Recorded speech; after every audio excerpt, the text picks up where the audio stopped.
Hello বন্ধুরা, আমাদের বাড়িতে শীতলা পুজোর সমস্ত নিয়মগুলো কি করা হয় দেখো তোমাদের সঙ্গে শেয়ার করছি। পুজোতে বসেছে ব্রাহ্মণ দেখতেই পেলে, আর আমরা এখন বেরোবো কুলো নিয়ে রাজবাড়িতে আমাদের ভিক্ষা করে তারপরে শীতলা মায়ের পুজো করতে হয়। তো যারা যারা শীতলা পুজো করো তো নিশ্চয়ই জানো, ভিক্ষা করে নিয়ে আসতে হয় মায়ের জন্য পুজোর সময়। তো আমরা এখন যাচ্ছি, দিদি কুলো মাথায় নেবে আর আমরা এখন বেরোবো। চলো সমস্ত ভিডিও তোমাদের সঙ্গে শেয়ার করছি, খুবই ভালো লাগবে। আমাদের গ্রামটাও দেখা হয়ে যাবে, আমাদের এই যে পাড়াটাতে আমরা থাকি সেটাও দেখা হয়ে যাবে, আর কুলো বিসর্জন করব কোথায় সেই পুকুরটাও তোমরা দেখে নেবে। তো আশা করি ভিডিওটা ভীষণ ভালো লাগবে, আর এই দিনটা খুব ভালো লাগে। এমনি তো বাইরে বেরোনো হয় না কখনো, এই সুযোগে একটু ঘোরাও হয়ে যায়। ঠিক আছে, পাড়ার সমস্ত মানুষদের সঙ্গে একটু দেখা হয়, বউদের সঙ্গে একটু কথা বলা হয়। এছাড়া তো কখনো আমরা বাইরে তো বেরোতেই পারি না। তো দেখো, আশা করি কেমন লাগে একটু কমেন্টে জানাবে কিন্তু। হ্যাঁ, সাথে ঢাক, কাশি, ঘন্টা সব সহযোগে তো যাচ্ছি ভিক্ষা করতে। আর সবাই এসেছে, সবাই একসঙ্গে। আর রাখি হাতে ধূপকাঠি নিয়ে দাঁড়িয়ে আছে, দেখো কত সেজেছে, শাড়ি পরেছে।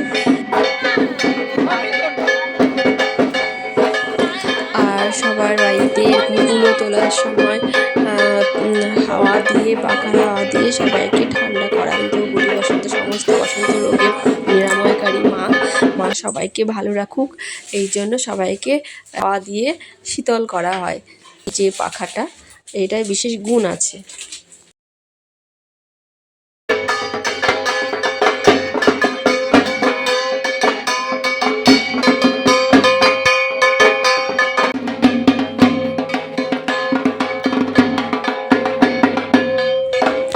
কাছাকাছি হয়ে যাওয়ার পরে এখন তিনটে মাথায় এরকম আঁচল পেতে চালগুলো কমিয়ে রাখে, আর তাতে দুধ গঙ্গা জল দিয়ে মায়ের পুরো ঠান্ডা করা হয়। এরকম করে 3 জায়গাতে এরকম করা হয়, বাতাস দিয়ে ঠান্ডা করা হয়। ঘরটায় মা শীতলা, এটাই মনে হয়। এবার আমাদের হয়ে গেছে রাজবাড়ি, এবার আমরা বাড়িতে যাব। বাড়ি গিয়ে এগুলো মায়ের পূজার সামনে রেখে তবে আবার যাব পুকুরে। তো চলো দেখো, বাড়ি গিয়ে অঞ্জলি দেবো মায়ের, তারপরে কুলোকে জলে ভাসিয়ে যেতে হবে। সম্পূর্ণ ভিডিওটা দেখলে বুঝবে। এবার বাড়ির কাছে এসেছি, 3 জায়গা হবে, এবার বাড়ির কাছে রাখি। 2 জায়গা হয়ে গেছে চাল কমানো। এবার গেটের সামনে আমাদের চলে এসেছে, সেখানেও সমস্ত চালগুলো আঁচল পেতে নিয়ে সেগুলো মায়ের দুয়ারে রাখবো, কুলোকে ঠান্ডা করা হবে। তো দেখতে করছি আমরা, এটা হচ্ছে আমাদের বাড়িতে এই নিয়ে করা। বাড়িতে কেমন করবে একটু ভিডিও ছাড়লে আমরাও দেখতে পাবো।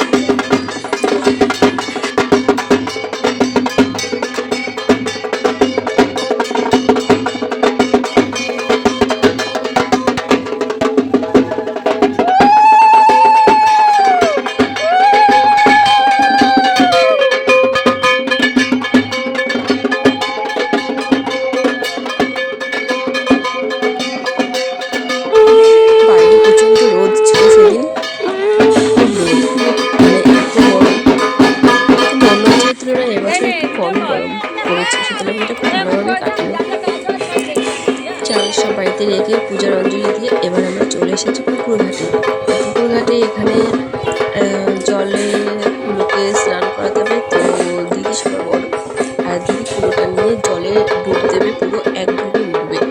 আর যখন ডুব দেবে সেখানে যে মায়ের যে শাখা কলা সিঁদুর যা ছিল সব আমরা আঁচলে তুলে নিয়ে নিলাম। এবার দিদি কুলো এবং পাখাটা নিয়ে জলে চুবিয়ে শীতল করবে মাকে। মা শীতলার ঘরটাকে চুবিয়ে তখন দিদিকে সবাই টেনে তুলছে উপরে, যাতে খুব পিছনে। আর একা থাকতে নেই, কুলোটা ধরে থাকতে হয়। দিদির আঁচল ধরেই ছিলাম। এখন এলো জয় মা চলে এসেছে শীতলা আমাদের বাড়িতে শীতলা মায়ের পুজো হচ্ছে, তো বন্ধুরা সবাই একটু প্রণাম করো মাকে। মা মঙ্গল হয়ে সবার মঙ্গল করবে। আমার ভিডিওটা কেমন লাগলো একটু জানাবে দেখে। ভালো লাগলে অবশ্যই জয় মা শীতলা একটু লিখতে পারো, আর পারলে যত পারো ছড়িয়ে দাও। মায়ের আশীর্বাদ পড়ুক সবার উপরে, মা সবাইকে ভালো রাখুক, ঠান্ডা